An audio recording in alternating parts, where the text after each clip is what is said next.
Oke, ketemu lagi dengan saya Kang Adi di acara ngobras bareng Kang Adi. Nah, hari ini kita masih ada di Cirebon. Nah, rencananya hari ini kita mau ngulik Pak Murdi sama Bu Pipit. Ini narasumber kita nih, Pak Murdi sama Bu Pipit. Gitu. Jadi nantikan aja apa sih sebenarnya mau dikulik dari Pak Murdi sama Bu Pipit ini.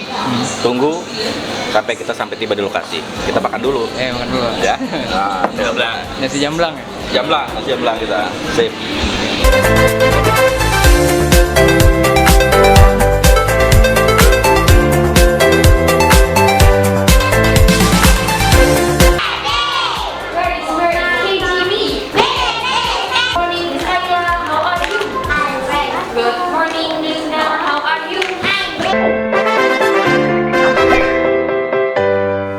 Halo, assalamualaikum warahmatullahi wabarakatuh. Ketemu lagi dengan saya Kang Adi dari Setrika Boutique Laundry. Hari ini saya ada di Cirebon. Saya ada di Yayasan Al Madinah ya Pak ya? Al Madinah Islamic School. Pasti bertanya-tanya dong, kenapa Kang Adi kok ada di Yayasan Al Madinah gitu? Jadi memang maksud dari podcast saya ini adalah kita membedah berbagai macam usaha, baik itu dari usaha laundry, mungkin nanti besok juga kita ketemu pengusaha somai segala macam. Dan kebetulan hari ini kita ketemu atau memang sengaja kita berkunjung ke sini ke Pak Murdiono. Ya, ini ada Pak Murdiono didampingi oleh Ibu Pipit sebagai praktisi pendidikan. Gitu. Bagaimana kisahnya kita bedah. Oke, Pak Murdi. Masih teman-teman bertanya nih, kok Pak Adi mewawancarai Pak Murdiono dan Bu Pipit? Sebelumnya kita perlu tahu dulu nih background dari Pak Murdi apa, Bu Pipit apa. Kita santai panggil Pak Murdi ya. Iya, siap. Silakan Pak. Ayo Pak. Ya, assalamualaikum warahmatullahi wabarakatuh. Salam. Alhamdulillah ya, kita berjumpa dengan Kang Adi, sekarang dari Bogor jauh-jauh ya. Saya datang ke Cirebon ya. Kita juga ketemu di mana, di kota-kota mana, beliau sebagai pembicara di laundry. Alhamdulillah ini. Nah, kemudian perkenalkan saya Pak Murdiono, saya adalah pemilik Yayasan Al Madinah Islamic School di Cirebon. Background kami adalah dulu dua karyawan ya, karyawan ya Pak ya? Ya, karyawan suatu perusahaan pabrik semen ya, tepatnya di Indosemen di Cirebon ya. Kan? Saya udah pensiun sudah hampir 5 tahun. Wah, ya. Kawan-kawan, Pak Murdi ini sudah pensiun hampir 5 tahun. Tetap semangat, ya, semangat dan berkarya terus. Ya. Kalau Bu Murdi atau Pak Bu Pipit nih? Iya, saya juga pensiunan. Pensiunan dari sebuah perbankan ya. 3 tahun. 3 tahun juga ya Bu ya. 3 tahun. Oke, saya sebetulnya agak sedikit gimana ya, penasaran nih Bu. Kok Bapak dari Indosemen ya Pak? Iya. Nah, Ibu dari perbankan gitu. Kok tiba-tiba pensiun bisnisnya pendidikan gitu? Ini ujuk-ujuk judulnya itu gimana gitu loh. Kok dari yang nggak ada sambungan ya, kok bisa gitu loh. Pasti ada ceritanya dong. Pak Murni. Pak Murni ya. Oke Pak. Iya, terima kasih ya. Mungkin kami sudah start ya di dalam pendidikan sudah hampir 10 tahun yang lalu. Oh, jadi sebelum Bapak pensiun? Iya, sudah mulai ya. Kita waktu itu bergerak di dalam dunia pendidikan ya, tapi bukan formal ya, waktu itu hanya kurs saja ya. Boleh sebutkan nggak Pak namanya apa? Iya, waktu itu kita ada bimbingan belajar IPIN ya.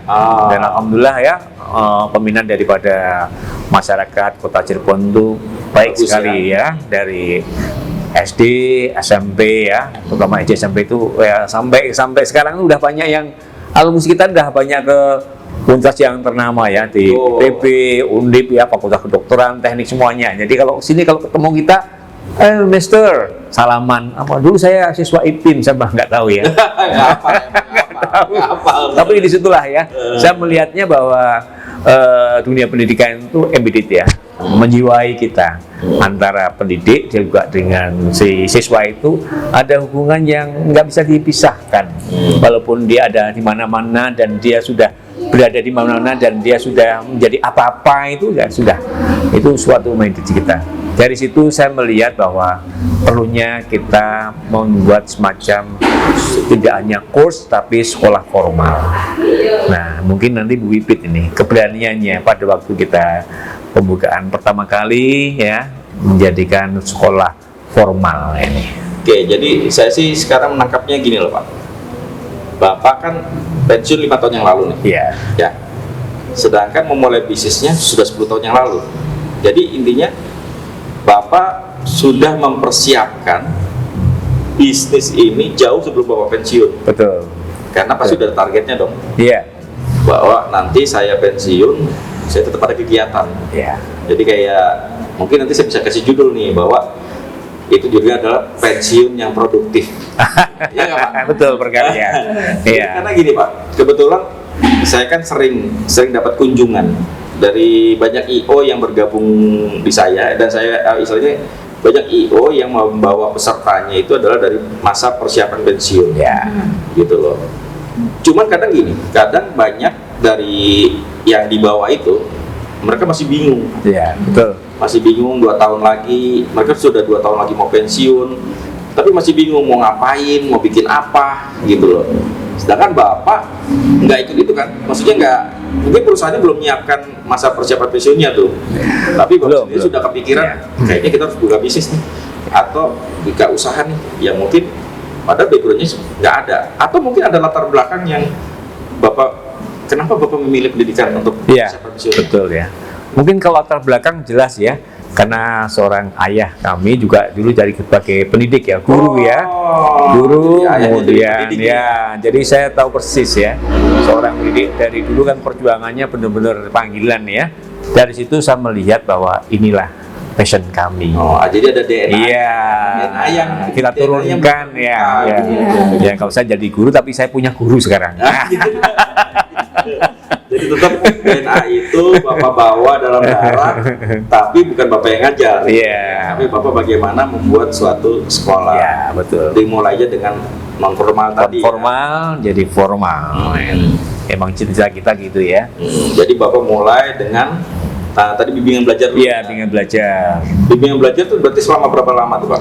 Hampir sampai sekarang itu ya hampir 12 tahun ya. 12 tahun. 12 tahun. 12 tahun sudah berjalan. Itu kan franchise ya. Jadi waktu itu kan kita sudah ada semua manajemen, kita hanya mengontrol, kita hanya memberikan arahan saja ya. Tapi bergeraknya waktu, apalagi pandemi kemarin kan, dengan belajar kan semua turun semuanya. Justru turun itulah kita punya berkah bahwa kita harus buka formal. TK waktu itu TK Islam ya, yang notabene adalah tafid bilingual. Tafidnya bagus, bahasa Inggrisnya bagus. Nah, jadi, gitu. Perjalanan waktu itu kan pertama Bapak membuat suatu istilahnya bimbingan yang tidak formal ya. Yeah. Formal. Itu pun franchise ya Pak ya. Franchise. Nah, jadi intinya tidak ada yang salah dengan franchise kan. Enggak. Nah, justru dengan franchise itu kita belajar kan. Iya, betul. Bahwa mereka sudah terbukti sistemnya bagus, segala macamnya bagus. Akhirnya kita setelah kita pelajari semuanya, pasti saat ada masalah, malah kita ada peluang baru gitu. Betul. Tapi dengan sudah ilmu yang sudah kita punya gitu. Iya, betul. Jadi Ya. TK sendiri betul mulai tahun berapa tuh Pak? Ya, tahun 2020 ya. Kita start 2020 pas pandemi aja. Pas pandemi. Pandemi aja. Dari situ kami melihat bahwa ini adalah suatu peluang. Ya, kalau semuanya melihatnya pandemi adalah suatu kita harus prihatin, dan ini justru kita berpikir enggak ini. Justru kita harus merubah tatanan itu. Sedikit orang yang berani itu. Ini Yang menarik, berani. Pak. Ini menarik menurut saya. Di mana di saat pandemi kita semua nggak boleh sekolah Pak. Iya, betul. Ya. Kita nggak boleh sekolah, kita nggak boleh berhubungan, kita nggak boleh istilahnya bersosialisasi, kita masih ini malah buka TK nih. Nah, Iya. ini nih saya sebenarnya ingin gali banget nih. Ini kok ada orang berani Iya.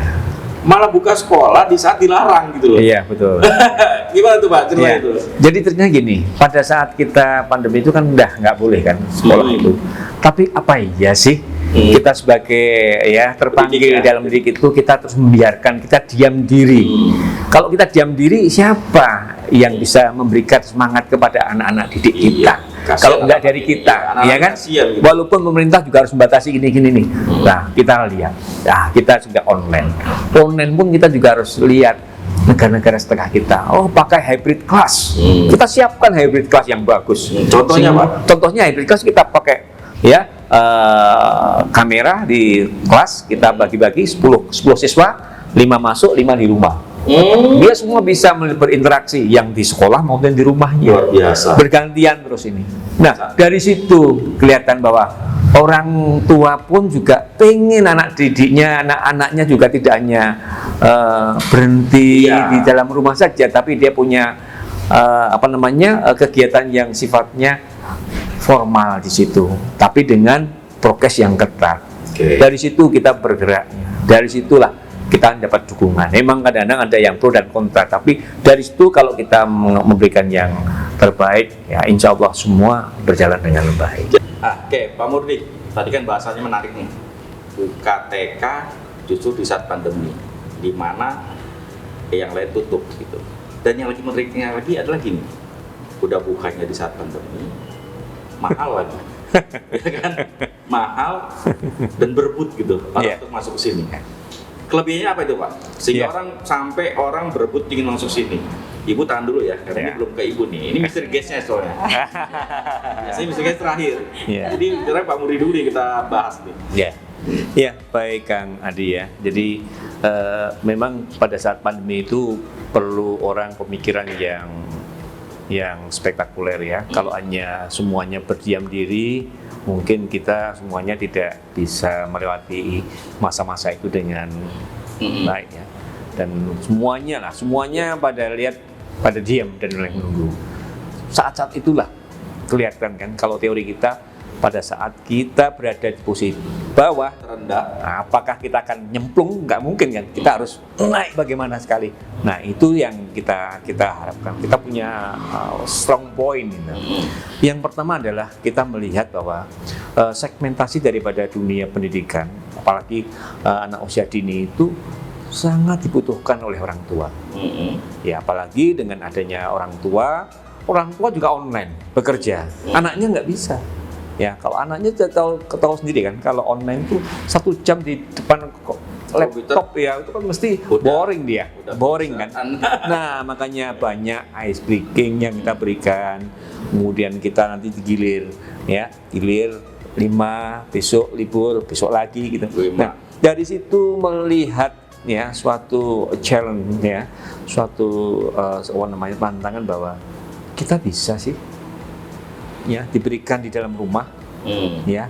Kalau kita hanya pasif aja kan, orang menonton YouTube mendengarkan itu kan boring, tapi kalau kita ada interaktif, ayo gimana coba kita loncat-loncat, kita tepuk tangan bareng-bareng, kita menari bareng-bareng, motori jalan. Kemudian juga interaksinya walaupun dia namanya tidak langsung maupun langsung itu juga jalan semuanya. Tinggal digilir satu masuk satu enggak itu. Nah ini menemukan suatu cara tersendiri. Oh ini loh yang dibutuhkan sekarang. Jangan kita berdiam diri tapi kita berbuat baik, tapi tetap ada aturan-aturannya kita perketat semuanya. Sehingga segi-segi daripada prokes, segi-segi daripada esensial dari pendidikan itu nggak tertinggal jauh kalau kita cuma berdiam diri. Tapi kan gini Pak, kalau saya seorang awam ya, TK itu kan sama aja. TK itu kan cuma datang, nyanyi, bermain. Iya, ya bermain. Kan? Ya. Nah, kelebihan dari Al-Madinah ini apa gitu loh, sehingga sampai orang mau menyekolahkan anaknya ke sini gitu loh. Ya, itulah yang harus kita bedah ya. Iya. Kan sesuatu yang mau ditonjolkan, kita ingin istilahnya, kita ingin memenangkan persaingan, pasti kan harus ada yang lebih. Betul. Iya kan? Nah itu makanya saya ingin tahu. Lebihnya Al-Madinah ini apa nih Pak nih? Ya, mungkin justru kita punya strong point-nya itu begini. Kita sudah punya experience, punya skill di bimbingan belajar SD. Nah, kita punya kelompok belajar tahfidz qiraati. Tahfidz qiraati. Iya, kita punya course English. Nah, kita punya semuanya itu, kenapa nggak kita combine dengan kegiatan belajar mengajar yang formal itu dimulai dari usia dini. Yes. Iya, dari situ kita sudah punya expert di English, punya expert di tahfidz qiraati, dan punya di bimbingan belajar itu kita combine. Karena di dalam Islam pun ada ya Pak ya. Betul. Anak itu bagaikan kertas putih. Betul. Yang warnai. Ya. Warnai kita sebagai orang tua. Ya. Dan cocok lah masuk di sini. Betul. Betul nggak? Iya kan? Iya. Tahfidz bilingual. Malah itu kadang-kadang, dan kita juga disupport oleh pemerintah dalam hal ini di kota Cirebon ya. Sangat support. Lihat sini gedungnya udah gedung kita sendiri. Mosok sih kita hanya didiamkan gedung ini. Dengan adanya sekolah formal ini disupport. Ini loh kurikulumnya. Nah, kemudian nanti ada kekhasan daripada TK kita sendiri tadi. Ya, tahfidz bilingual. Ya, yang sudah punya kompetensi yang ada di dalam lingkungan kita sendiri. Ya. Tadi kan sebelum kita berbicara seperti ini, kita sempat keliling nih Pak. Ya, betul. Terus saya lihat anak-anaknya ditanya pakai bahasa Inggris, mereka pun menjawabnya pakai bahasa Inggris. Iya, betul. Gitu. Saya yang udah seumur gini aja susah Pak jawab. Iya enggak? Sebenarnya dengan mereka yang masih anak TK, loh kok mereka udah bisa jawab, lah saya aja masih bingung mau jawabnya gitu. Terus belum lagi ya hafalan mereka segala macam gitu kan, hafalan Qur'annya segala macam. Ya memang bagi saya tuh memang ya kita punya anak kecil, ada yang kalau orang bilang kan ada golden age-nya itu ya. Iya, benar. Nah, jangan salah untuk memasukkan anak ya. Gitu, jangan salah memasukkan anak, karena apa? Ya coretan awal itulah yang akan jadi gambar mereka di saat besar nanti gitu. Dicari mulai dari titik, coret akan membentuk mereka besarnya nanti. Dan kita, yang saya terus terang salut, karena kan memang gini, di saat pandemi kemarin itu kan ya kita memang agak khawatir gitu loh. Betul. Saya kerja, istri kerja, anak di rumah, siapa yang bisa mengarahkan anak ini gitu loh. Bukan berarti kita tidak bisa mengarahkan, tapi kan kita sudah punya bagian sendiri-sendiri ya. Yang saya tahu, saya mungkin bagiannya memang sekarang di pengusaha laundry. Nah, ada orang-orang yang memang bekerja untuk menjadi pendidik anak gitu, dengan kesabarannya, dengan segala macamnya gitu. Jadi ya sempat waduh, kemana nih anak-anak ini bakalan generasi, istilahnya kayak generasi kita jangan sampai hilang gitu, lost generation kan, kalau mereka tidak ada pendidikan. Jadi terus terang ya saya makanya sampai saya memaksakan diri untuk datang ke Cirebon, karena menurut saya ini inspiratif banget ini gitu. TK aja sudah dibikin bilingual, tahfidz Quran segala macam, dan di suatu kota yang menurut saya ya bukan kota besar juga, tapi ya bukan kecil juga sih menurut Cirebon. Tapi ya saya salut lah dengan itu. Dan ada lagi nggak Pak yang kelebihan dari Al Madinah ini? Iya, di samping itu kita juga punya konselor ya. Ada 2 konselor yang kita selalu mendampingi dalam proses belajar mengajar itu adalah konselor daripada psikolog. Ya, jadi perkembangan daripada anak itu juga terus dipantau ya, setiap 3 bulan sekali kita juga diskusi sama orang tuanya mengenai perkembangan itu. Kemudian juga sisi kesehatan ya, kita ada dokter anak kan, banyak juga dari siswa itu juga orang tuanya dokter semua ya, banyak ya. Ini kita juga gitu. Kemudian kita juga disupport dari puskesmas tempat ya, yang punya tool, dia juga monitoring sini semuanya. Jadi proses belajar kemudian dilengkapi dengan konselor-konselor kita itu membuahkan suatu kesatuan yang menyeluruh ya, bahwa anak didik kita itu nggak lepas dari pendidikan ya, dia bermain tapi juga ada arahan ya. Coba sekarang lihat anak-anak sekarang kan city language ya, semuanya berbahasa Inggris. YouTube pun bahasa Inggris semuanya. Mulai mudah, sehingga kita melihat tuh anak-anak kecil sekarang lebih mudah bahasa Inggrisnya dibanding kita ya.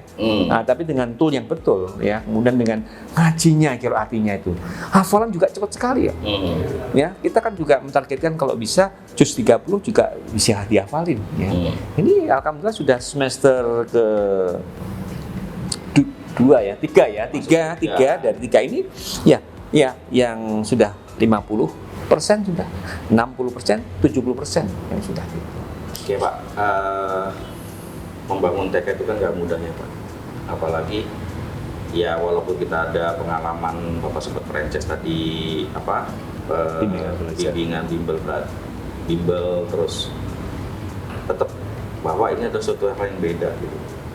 Terus Bapak berhasil ya sekarang kalau saya bilang yang tadi saya sempat bilang orang sampai berebut mau masuk sini padahal nggak murah, banyak TK-TK yang tutup gitu kan, berarti ada selling point-nya. Nah mungkin kan kalau orang zaman dulu ketok tular ya, cuman di sana bagus nggak pada ngikut. Tapi ini kan belum 2 tahun, ya kan.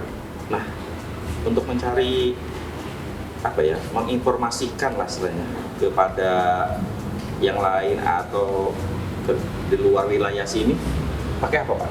Iya. Jadi kita terus terang aja, kita kan juga kita hadirkan juga expert kita ya yang udah punya pengalaman di sekolah-sekolah TK gitu. Kemudian juga kita hadirkan orang-orang muda-muda IT kita. Alhamdulillah kita di dalam pandemi itu kita tidak menyebarkan yang sifatnya brosur dan lain enggak. Kita pakainya sosmed. Sosmed ya? Sosmed. Only sosmed, yes. Instagram. Oke. Instagram yang kita langsung, dan Instagramnya kita nggak abal-abal lah. Instagram yang murni, nggak kita buat-buat dengan ya konten-konten yang ada di kita upload semuanya. Merasakan bahwa inilah kemurnian dari Instagram kita, konten-konten yang kita buat itu benar-benar menggambarkan real yang dirasakan anak-anak kita, sehingga orang tua pun melihatnya kita tuh, oh ini loh, kalau kita nawaitunya sudah benar dan baik, insya Allah akan dirasakan orang tua. Kalau orang tua udah bisa merasakan, wah dia juga nge-share kemana-mana.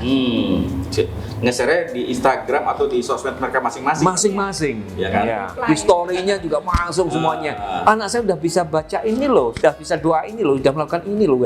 Dia karena terus terang aja, ya. Anak-anak muda, ya pasangan-pasangan muda ini kan di dalam sosmed yang kuat. Yes. Kalau dia merasakan baik itu langsung dia share. Tidak kita yang merintahkan, tapi dia share. Itulah kekuatan daripada komunikasi sosmed yang ada di kita itu. Iya. Ini ya makanya sekarang itu benar-benar kita tidak boleh ketinggalan ya Pak ya. Tidak boleh ketinggalan. Ya. Apapun jenis bisnisnya, ya kan. Saya sekarang di laundry. Yeah. Berarti juga saya selain optimasi offline, saya juga harus optimasi di online-nya. Begitupun di pendidikan, betul. Sama kan? Iya. Apalagi di pendidikan karena anggapannya itu pasti guru-gurunya pun ya sudah lebih dong, punya kemampuan lebih. Betul, anak muda semua kan? Anak muda semua yang punya IT, kenapa kita nggak bisa garap dengan IT kita itu? Iya kan? Nyambung jadi. Nah, kalau kita di sini kan hanya pencetus ide aja. Iya. Posisi Bapak sekarang lebih kepada pencetus ide. Tetap pelaksana adalah anak-anak muda semuanya. Nah, ada yang menarik lagi nih. Kalau saya terus gali ya, udah second generation. Jadi Bapak sekarang sudah mulai mengikutkan anak untuk mengelola ini. Betul. Betul nggak Pak? Betul. Iya. Jadi gini. Gimana tuh Pak anak sudah dicemplungin gitu? Iya. Memang tadinya anak-anak itu kan maunya kan shortcut. Itu loh bikin yang lain-lain yang bisa langsung berkarya gini. Tapi itu tidak bisa long life. Saya tahu kalau pendidikan adalah panggilan, ya. Embedded kita, long term, tapi pasti, ya itu. Jadi anak saya tuh gini, udah, kamu kalau di bisnis pendidikan jangan hitung-hitung dulu, tapi kamu harus memberikan apa sih yang bisa membuahkan hasil yang bisa dinikmati oleh anak didik kita dan masyarakat. Itu yang penting, ya. Jadi kalau kita lihat outputnya dulu, ya kan. Mutu kan QC DSM tadi ya, kita harus berkualitas, ya. Q-nya kita harus, cost-nya juga harus yang bukan yang rendah tapi yang optimalisasi, ya. Kemudian cepat, ya. Kemudian kita safety dan kita murah, ya. Dengan keikhlasan kita. dari situ nanti akan membuahkan hasil ya. Jangan melihat untungnya, tapi apa yang harus kita lakukan untuk perbaikan itu. Ini sebetulnya kalau saya lihat gini Pak, ini sudah mulai hilang nih yang tadi Bapak bilang. Kenapa sudah mulai hilang? Karena saya lihat para pengusaha sekarang tuh maunya instan. Betul. Bikin bisnis sekarang Langsung dinikmati. harus dinikmati sekarang, gitu. Ya kan? Beda dengan mungkin saya bilang orang tua kita dulu, tanam kelapa sekarang, nanti yang nikmatin buat anak cucu, iya kan? Seperti itu. Jadi memang itu yang saya lihat tuh. Sekarang benar-benar orang tuh kayaknya dikejar, yo bisnis sekarang ya harus untung sekarang. Itu. Nah ini kan cara berpikir yang menurut saya Betul. tua, ya, cara bilang di belakang, tapi mau nggak mau kita bisa bawa ke sini juga sebelumnya. Yang penting bukan berarti kita bikin suatu bisnis tidak ada yang kita buat kita. Betul. Tapi ya kita pikirkan bahwa ini buat generasi ke depan loh, anak kita sendiri. Jadi kita pasti nganggap yang di sini semua itu adalah anak kita gitu. Betul. Ya Pak Adi ya, mungkin ini adalah suatu inspirasi buat kita ya. Kalau anak muda maunya memang shortcut bisa begitu, tapi kita harus mengedukasi bahwa perjalanan suatu hidup itu tidak hanya sesaat kita nikmati, tapi juga ada harus yang di atas itulah, yang nantinya akan menemani kita di suatu saat kita sudah, sudah betul. Tidak ada pun masih dikenal. Amal jariah. Ya itulah, ya itu adalah suatu rezeki yang harus kita siapkan. Jangan rezeki yang sudah bisa kita nikmati di sini, tapi rezeki nanti yang mengalir sejak dini sampai nanti kita nggak ada sustainable development. Ya, keberlangsungan itu harus melibatkan core kita, keluarga kita, sehingga dengan core keluarga kita tuh visi misinya pas. Ya, beda kan? Kalau good corporate atau a great corporate beda. Kalau good corporate kita untungnya berapa, yang kita buat apa, kita siapin apa. Yes. Short term. Kalau great corporate atau great school, ayo sama nggak? Sama dulu misi kita. Kalau misi kita sama, masuk.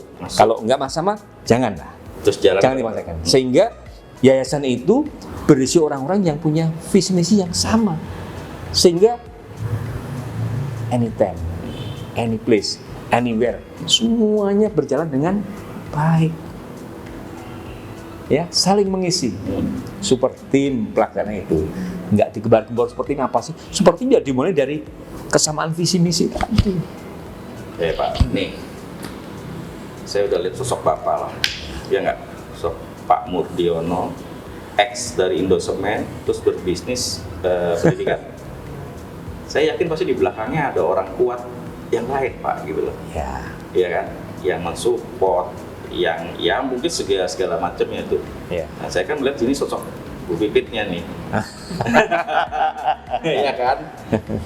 Padahal ya kalau kita bilang ibu rumah tangga juga kan ibu kerja gitu loh. Iya. Nah, terus gimana itu ibu mau support Bapak gitu? Sedangkan Bapak ini punya, ya saya bilang punya keinginan, kemauan, bahkan mungkin pakai uang pribadi juga kali Pak ya? Iya, betul. Ibu nggak keberatan nggak tuh gitu loh. Jadi mungkin sebelum ibu ya Pak, kita ke karyawan pada waktu pensiun kan dia diajari kan, pensiun kita dibagi 3, kan? Deposito 30%, untuk usaha 30% saja, untuk bulan anak 30%. Yang kita ATM yang 3% untuk bisnis ini. Bisnis yang mana? Bisnis yang benar, yang nyata. Nah, gitu loh ya. Jangan hanya passive income, tapi kita active income. Jangan kalau passive income kita belum bisnis itu. Hanya follower aja. Nah, mungkin istri ya, semuanya kan semua keuangan kan kita harus rebukan dengan istri. 30 cocok enggak ini? Ini jangan sampai lebih ya gini. Nah, monggo Bu, diterangkan. Gimana tuh? Tadi Ibu jawab. Oke, iya Kang Adi. Tadi disampaikan oleh Pak Murdiono bahwa dunia bisnis pendidikan itu memang untuk long term ya. Jadi saya sih secara pribadi kebetulan kita berdua itu satu visi, satu misi, pengen membentuk suatu great company ya. Jadi, artinya jadi ya apapun yang suami inginkan kita pasti support gitu ya. Walaupun itu untuk dari sisi bisnis kan nggak bisa dihitung, Iya. nggak bisa dihitung sekarang. Tapi kita dari orang-orang lama, ini kita bicara orang-orang yang sudah muda gitu ya, Pernah muda. yang pernah muda gitu kan, itu pasti berpikirnya tidak hanya saat ini, tapi kan kita pengen bekal untuk nanti. Kenapa sih kita, saya menyambung tadi Pak Mur, kenapa anak orang milenial juga perlu dimasukkan? Tapi ternyata penting sekali. Kalau dunia bisnis sekarang nggak ada orang milenial, kita akan ketinggalan. Iya, Itu terseret-seret. terseret. Bahwa mindset kita orang tua itu pasti ya bisa begini aja. Mungkin kita tidak mengenal sosmed gitu ya. Kita gaptek dengan sosmed, tapi dengan anak-anak milenial ini dia sudah berpikir untuk the future. The future bagaimana anaknya ini kan kita bawa generasi global. Makanya kita ini sekarang bahwa tagline kita atau visi misi kita itu membangun generasi emas untuk tahun ke depan.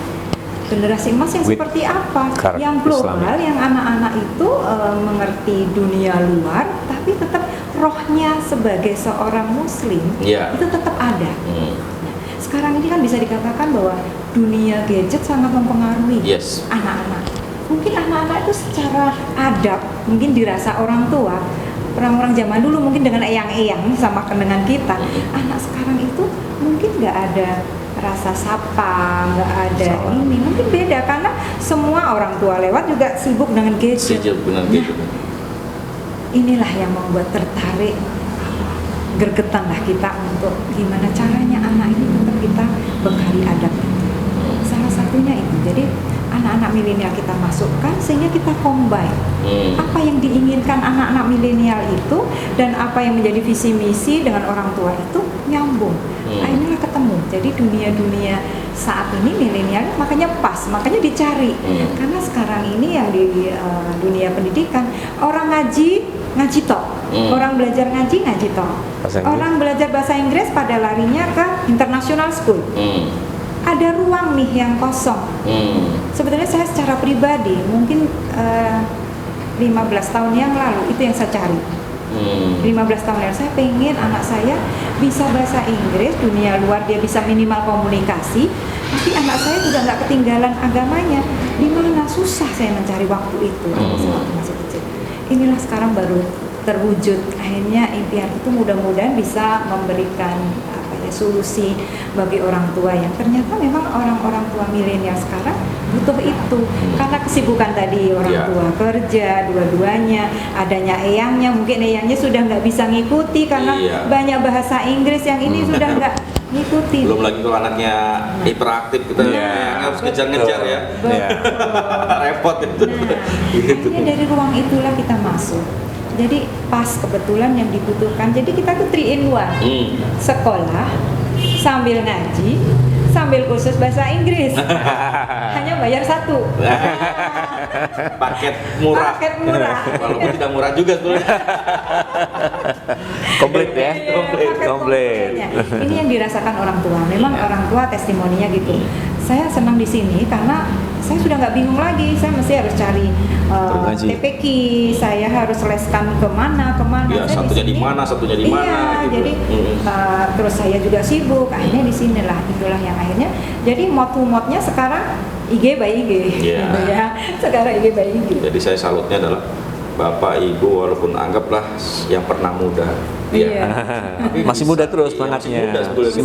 Semangatnya yang muda. Tapi benar-benar bisa mengakomodir kebutuhan anak-anak zaman sekarang gitu. Yang secara notabene adalah cucu-cucu kita lah, bapak lah, cucu kita. Betul. Nah, sekarang lagi gini Bu. Bisnis pendidikan ini kan long term. Ya kan? Terus anggap adalah dapat uang pembangunan misalnya, kan di awal. Betul. Dan biasanya langsung dipakai untuk pengembangan kan. Betul. Bikin ruangan lagi, tambah meja, tambah apalagi kemarin saya dengar baru beli whiteboard yang IT board yang harganya 50 juta itu kan. Saya aja belum lihat tuh barangnya kayak apa gitu, IT board gitu loh, harga 50 juta. Belum lagi bangun lagi lantai 3 segala macam. Terus kalaupun ada yang bulanannya ya pasti udah langsung habis buat operasional kan, bayar guru segala macam, air segala macam. Nah, yang saya pengen tahu nih, kan Bapak Ibu kan nggak ada pensiunannya nih, Iya, kan sama-sama di betul. swasta. Betul. Untuk hariannya dari mana itu? Inilah. Alhamdulillah saya ikut Kang Adi. Ikut Kang Adi ini, terima kasih Kang Adi menginspirasi sehingga saya bisa mengikuti laundry. Dan laundry inilah yang membiayai kehidupan harian kami. Oh, gitu. Yang bisa menyekolahkan anak kami juga.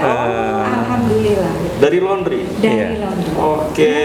Karena semua akhirnya fokus ke sekolah, biarkan untuk semua untuk sekolah. Oke. Jadi ini untuk kehidupan kami harian, sekolah anak kami, ya itulah semua dari laundry. Padahal anaknya dua kuliah kedokteran ya Pak ya. Iya, udah. Terus satu SMA ini Guru. mau masuk. satu guru, yang bungsu baru SMA. Iya, SMA. Bayangkan tuh dari usaha laundry. Iya. Ternyata yang tadinya tidak dilirik loh. Tidak dilirik ya. Tadinya Tidak dilirik. Kadang banyak orang yang receh nih. Mencibir, Gitu dong, receh gini. Betul. Tapi ya tadi saya sih berprinsip begini. Tidak ada usaha yang recehan. Iya. Betul. Yang ada kitanya yang tidak bisa mengelolanya. Betul. Kitanya yang tidak bisa mengangkat derajatnya gitu loh.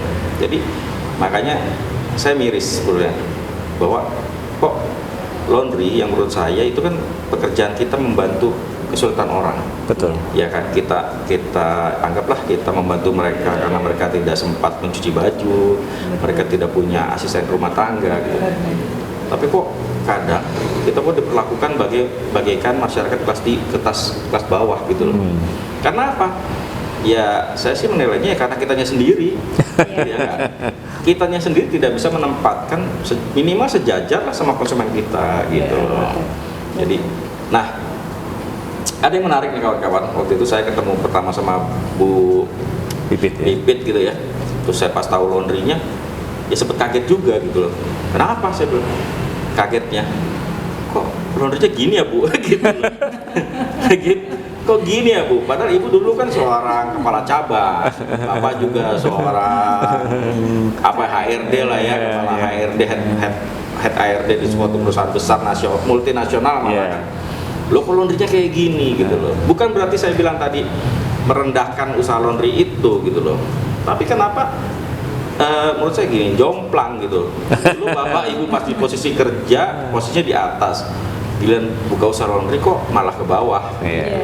Akhirnya ya waktu itu saya hanya menyarankan sih kawan-kawan bagaimana kenapa nggak coba sesuatu yang menurut saya ya levelnya kita gitu. Kita bisa ada nilai lebih di situ. Dan waktu itu saya memang menyarankan coba untuk gimana Bu, kayaknya Ibu pasti banyak kenalan dong. Teman-teman dulu tuh masih di perbankan, ya kan, teman-teman di dulu mungkin Komunitas ya, community.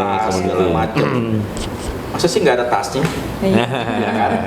Masa sih nggak ada sepatunya, gitu loh. Yang menurut saya, ya nilainya kan lumayan, gitu loh. Satu tas mungkin kita nyuci berapa Bu sekarang harga satu tas nyucinya?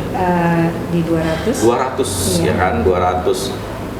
Dan ternyata, ya waktu itu ya alhamdulillah saran saya didengar lah istilahnya. Betul. Bahkan yang kabar gembira saya dalam perjalanan ke bandara, Ibu udah WA gitu, Pak saya dapat sekian tas, dapat sekian sepatu gitu. Ya bagi saya, wow, baru diomongin, langsung action gitu loh, langsung action dan ada hasilnya. Dan yang saya tahu juga sekarang Bu Pipit ini makin expert nih, malah lebih expert dia kawan-kawan daripada saya gitu loh. Gitu loh. Makin lihat, wih, tas-tas yang dikerjakannya, terus bahkan kadang nerangin ini pakai ini Kang Adi sekarang saya, ini pakai ini. Saya kebalik nih saya yang belajar sekarang ini. Itu gimana tuh Bu? Ibu sampai bisa kayak gitu? Ya ini karena saya tuh ngulik terus ya. Ngulik ya? Saya pengen ngulik. Ya ini inspirasi dari Kang Adi karena Kang Adi kan idenya banyak gitu. Jadi saya akhirnya iya juga ya, saya renungkan. Kang Adi bicara gitu, oh iya juga ya. Akhirnya langsung saat itu juga biasa browsing gitu. Gitu. Tapi alhamdulillah ya dengan ide-ide Kang Adi itu terus memang akhirnya membuka jalan, dan akhirnya pangsa kita itu juga akhirnya meningkat.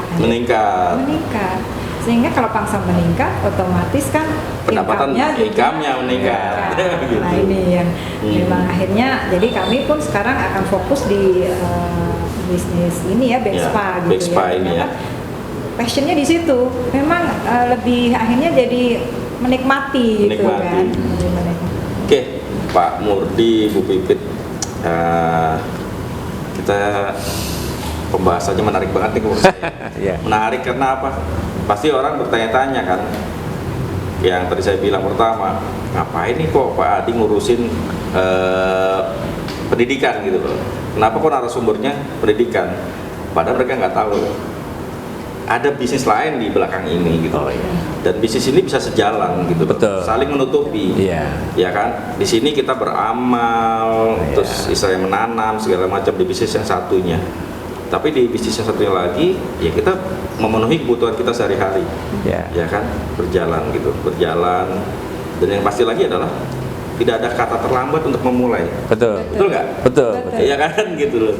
Tidak pernah ada kata terlambat untuk memulai. Makanya saya juga bingung kalau ada orang pas datang ke saya, kayaknya kok banyak banget apa ya kata nanti terus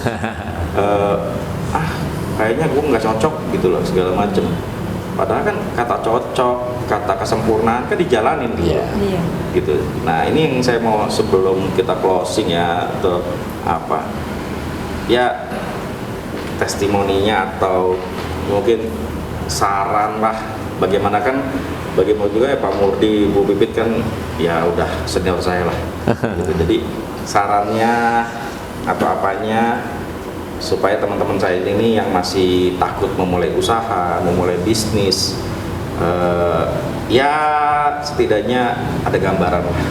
Bisnis itu tidak semenakutkan yang mereka lihat, cuman masalah nyaman dan tidak nyamanan aja. Tapi tidak ada yang namanya kata tidak nyaman kalau kita bisa membuat semuanya menjadi nyaman. Ya nggak Pak? Ya betul. Mau Bapak mau Ibu nih? Ibu dulu nanti terakhir saya. Kayaknya Ibu deh. Dan tadi Bapak sudah 3 sesi maksud saya. Terakhir nanti. Itu deh. Ya, di dalam hal bisnis mungkin tidak mengenal usia ya. Ya, Saya pikir kita itu usia seberapapun, yang penting kita ada semangat, ya, melakukan sesuatu untuk bermanfaat untuk orang lain. Betul. Nah, itu yang mungkin yang menjadi pegangan kami ini ya. Jadi seorang pensiunan bukan berarti terus kita harus pensiun melakukan apa-apa. Iya, betul. Tapi bisa melakukan banyak hal, justru banyak hal. Kita merdeka. Merdeka waktu, kita merdeka ide, kita merdeka segalanya. Tinggal bagaimana do it, gitu aja sebetulnya. Apakah kita mau? Do it dalam artian dua arti ya. Iya. Do it lakukan atau do it. Ya, dua hal itu. Nah, ini tergantung kita. Kita mau kemana? Tapi menurut saya secara pribadi ya buat kaum milenial, janganlah takut untuk melakukan sesuatu. Karena semuanya dengerin. Ya, karena semuanya itu bisa dipelajari ya. Semua namanya gagal, mungkin semua orang pernah gagal. Ya. Tapi apakah kita akan diam? Tidak. Fa'inna ma'al usri yusron. Waduh. Jadi setiap ada kesulitan dibarengi ada Kemudahan. Nah, itu prinsip kami ya. Jadi sampai tua pun kami tetap berusaha karena dia nggak pikun katanya. Betul. Jadi buat siapapun yang sudah purna karya, jadi menurut saya tidak ada alasan untuk tidak melakukan sesuatu Yes, gitu ya, betul. Kang Adi ya. Mungkin itu dari kami. Nah, Ya, terima kasih ya. Jadi kita tahu ya, kita pernah baca teori Maslow ya. Pertama adalah safety, kemudian employee karyawan, kemudian investor, kemudian owner. Nah, kita dapat di puncak itulah aktualisasi jadi diri kita.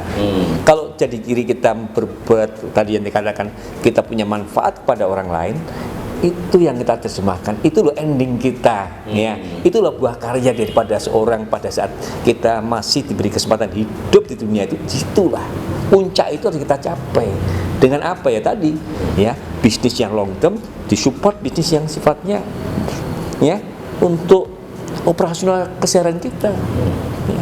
Pendidikan laundry sejalan sekali ya, berkahnya ada, doanya kita juga ada, bisnis kita juga terus improvisasi ya. Kang Adi terus terang aja ya, ini kan bisnis laundry yang perfect sekali ya. Waduh. Dan saya kira ya semua ya orang-orang laundry dah kenal ya, beauty laundry mana ada di Bogor pasti.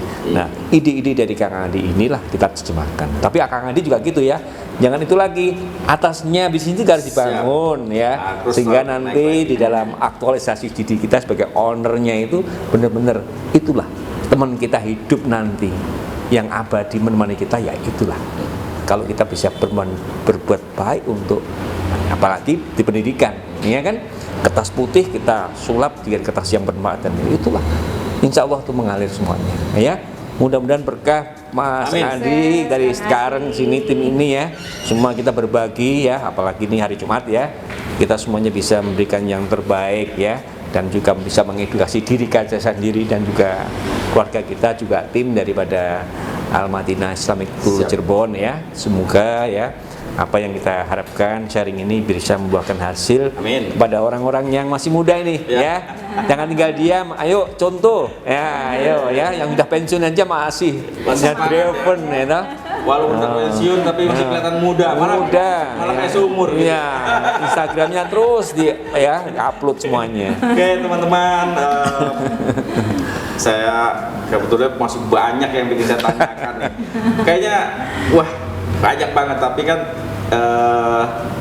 nggak bisa lah semuanya kita bisa berapa jam mungkin kita di sini. Dan ini pun menurut saya sudah mewakili lah, sebagai mewakili bahwa hidup itu apa ya, saya bilang kita jika hidup terus kita bikin jadi bermanfaat, ya, apapun lah, misalnya sebelum pensiun, sesudah pensiun juga tidak ada masalah. Ya. Bagaimana pensiun kita menjadi berkah, bagaimana pensiun kita tidak menyusahkan orang lain, anak segala macam, bahkan di saat pensiun pun masih tetap berkarya. Wah, ya menurut saya itu luar biasa sekali gitu loh. Tapi kembali lagi harus kita akhiri. ya. Walaupun rasanya kok masih banyak nih di kepala saya yang mau saya tanyakan.